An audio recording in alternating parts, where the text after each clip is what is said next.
Here we are, lucky day 13. 5 actions, 1 for starting in the forest, 1 free move action for the warm sunshine. Let's try again, this lost village. 2 hits. I'm gonna go for it. I'm not gonna waste this fate card yet. And there's a 3rd hit, and we even over-hit the lost village. Finally. You guys know what a waste of time you were? So we now have a place. Oh, let's see. So I could cash it in for a title. I'm not going to for reasons that will become clear in a moment. I will take a... we're going to get a free market action. So I'm actually going to go ahead and take the 2 gold. Yeah, I'm going to take the 2 gold. The cool thing about a market action is that you draw 3 cards, you pick the one you want, and rather than put it into play as a rumor where you then have to schlep over to the location on the card and then convert it into an asset, when you buy it from a market, it goes directly into play as an asset. So if you're willing to pay the money, it's a great way to get a card. So we're taking 2 gold. There's our 2 gold. Our free market action, we are going to look at 3 allies, and then one of these we can buy for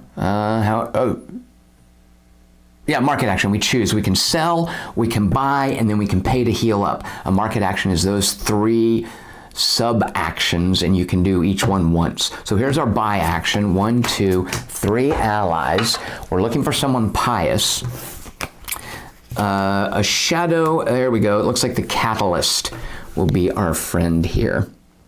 What was this guy? The dandy, gain a confront action point. And an Amazon, we can't use her because we have this gladiator anyway. Why is she? Oh yeah, she doesn't give you an ability, but she does improve 2 stats, whereas he improves 1 stat, but gives you an ability. So these are discarded. This is put directly into play. We now have a a gladiator and a catalyst working for us. We have been ordained with the title. We're a member of the Druid Circle Order, and we're wearing these Wolverine power gauntlets. All right, so now we are going to regale people. I mean, I can imagine this is so tedious. You're at a tavern, you're trying to enjoy a little, mead or whatever you drink at a tavern. You got your mug, and oh, here comes that elf soldier again. Oh, she's wanting to tell us stories. Here's the stories that we will regale the people in the tavern with. We need a place, an enemy, and a title. Here is a place. Here is an enemy. Here is the title. If the title, if one of the keywords that you need is an asset, you don't discard it. So here we are in the tavern. The lady elf comes up and she's like, oh, I'm a member of the Druid Circle. What do you guys think of that? Let me tell you about the time that the Druid Circle had me join them.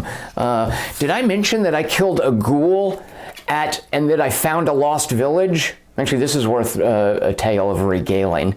These guys were tough. So we discard those. We spend 5 gold. And we level up.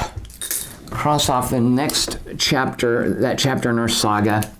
We take 1 more point of health, which is great because next time that we tally action points, we will get 6 of them. And we unlock our 2nd tier skill, which can be one of these 2 things.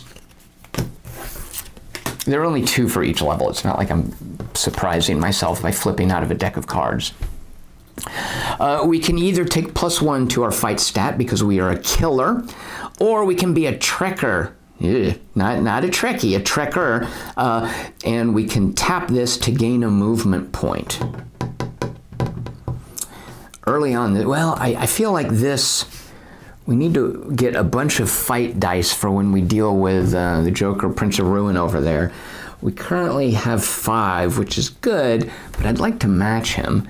How many hit points does he gonna have? 10, yeah. I think I'm gonna take this boring +1 fight. This would be awesome for getting around, but we're enjoying warm weather. We're in the forest. The extra move action, yeah, we're not gonna take that. We're gonna take the +1 fight. All right, it's getting a little crowded over here. Let's do it like this. And this does not need to be here. We'll move this out of the way. All right, now we need to be thinking about the third chapter of our saga. Let's see what that requires. We need a title, check. We need a stranger, check. We need an item, check.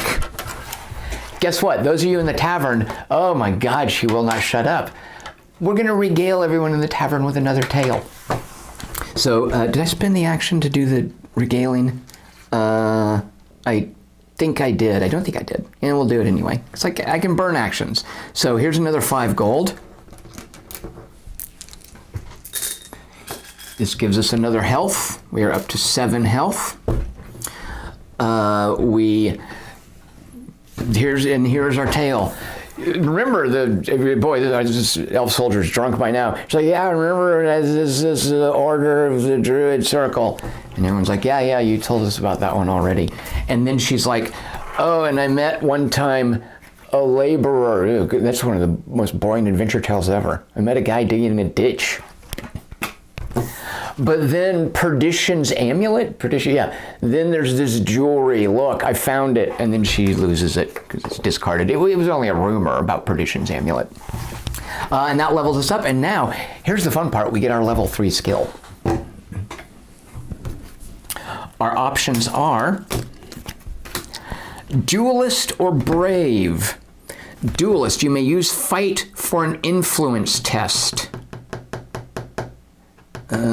We've got our ally quest. That's going to be Study. Places. I don't think we need that one. Or after you roll dice during a fight test, each result of 4 is a success. Definitely. So 4s and 1s. Be on the lookout for those. Those are very helpful. So now our elf soldier is a brave killer prize fighter. And the day's not done. So stumbling out of the tavern in the Blessed Grove, we now need, I did this. We have a pious ally. We need a quest, and we need a place. The forest, great for places. Let's search for one. A stranger, a gypsy. She's weak to potions. We don't have any potions. 4 influence, 3. I don't know that we need to mess around with a gypsy. Yeah, there's no point messing around with a gypsy who takes 4 influence hits to win over. We're not that charismatic.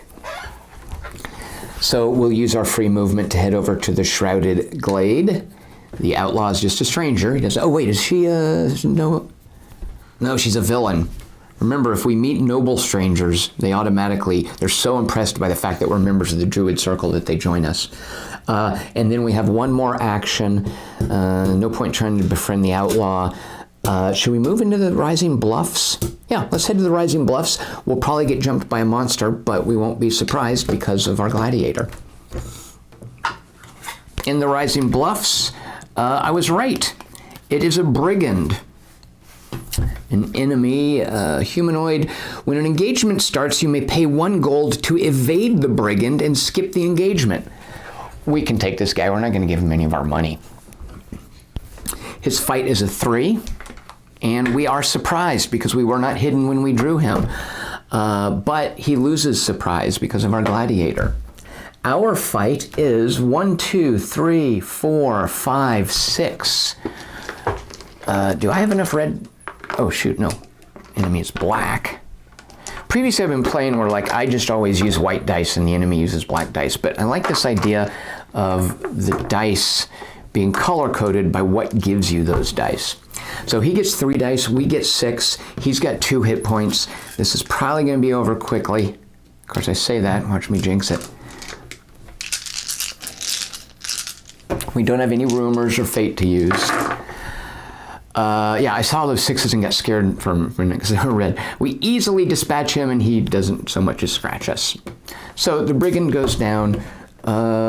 We get 1 gold, or let's draw from the loot bag. That's 3 gold. It's better than 1 gold. There's 3 gold. And we can take an item or this card. We don't need enemies anymore. Let's take an item and just see what options it gives us.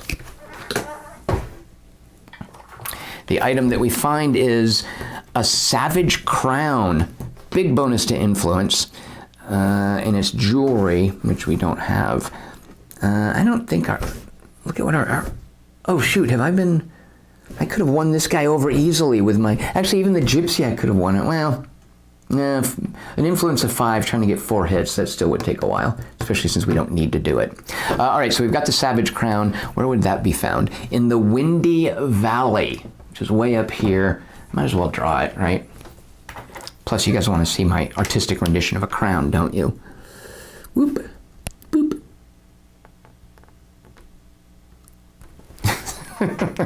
There you go. It's a crown in the Windy Valley if we feel like going to get it, which we probably won't. We can then move one more space to go into the Old Wood, but it's gloomed. We don't want to end our turn there. So, do we search the Rising Bluffs? I guess we do, right? Get more stuff. Why not? We're actually doing very well here. So let's search the Rising Bluffs. There's a demon. It's a minotaur. Well, it's a mountain enemy that's a demon type, and it's a minotaur. Yeah, this might. I think we'll be okay. Why does he have to? Oh, right. That study stat there is because when this battle starts, we perform a study test of 2. If we fail, we cannot damage him. So battle is starting. We can't evade him because we aren't hidden. Our study is, fortunately, we're an elf soldier, which gives us 3, and our catalyst gives us 2 more points of study. We need 2 hits. Otherwise, we will not do any damage to him, and we will be forced to flee. There are no hits. Should I burn this? He's only going to roll 4 dice. And then we can flee. There are safe places to flee to. Do I really feel like fighting a minotaur? I kind of don't. Let's see. My 6 dice against his 4. He's got 4 hit points. I mean, I could eventually win it, but it's going to just burn a lot of time. He's not in the way of anything. I'm not going to need to go down there.